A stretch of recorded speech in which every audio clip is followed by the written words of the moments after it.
कागल पंचायत समितीच्या सभापती आणि उपसभापती निवडीसाठी तहसीलदार तथा पीठासन अधिकारी अमरदीप वाकडे यांच्या अध्यक्षतेखाली विशेष सभेचं आयोजन करण्यात आलं होतं।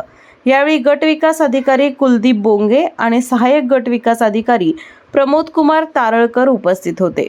सभापती पदासाठी सिद्नेरली पंचायत समिती गणाचं प्रतिनिधित्व करणाऱ्या भाजपच्या सुवर्णा पाटील आणि उपसभापती पदासाठी सावर्डे गणातून विजयी झालेले राष्ट्रवादी काँग्रेस अजित पवार गटाचे इंद्रजित पाटील यांची उमेदवारी अर्ज दाखल झाले होते।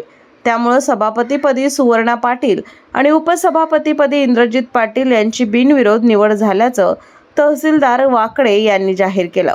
कागल पंचायत समितीच्या इतिहासात भारतीय जनता पक्षाला प्रथमच सभापती पदाचा मान मिळालाय। निवडीनंतर प्रशासनाच्या वतीनं नूतन पदाधिकाऱ्यांसह सर्व सदस्यांचे सत्कार करण्यात आले।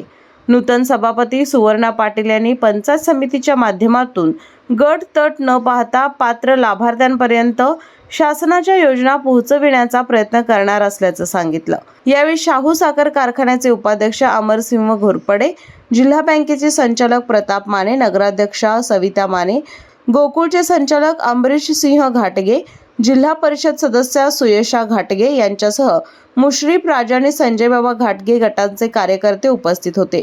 कार्यकर्त्यांनी फटाक्यांची आतिषबाजी आणि गुलालाची उधळण करत जल्लोष साजरा केला।